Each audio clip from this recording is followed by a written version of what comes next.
বাড়িতে কোনো গেস্ট এলেই বানিয়ে ফেলুন এই অসাধারণ রেসিপিটা।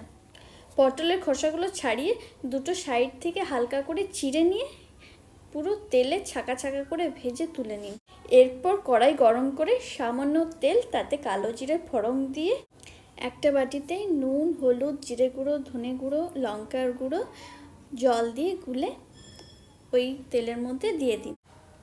মশলাটা ফুটে এলে আদা আর লঙ্কার পেস্ট দিয়ে খানিকক্ষণ ফোটান। তেল ছেড়ে দিলে পোস্ত আর কাজুর পেস্ট তৈরি করে কড়াইয়ের মধ্যে দিয়ে দিন। খানিকক্ষণ নাড়াচাড়া করে ভেজে রাখা পটলগুলো দিয়ে তার মধ্যে ভালো করে মিশিয়ে নিন।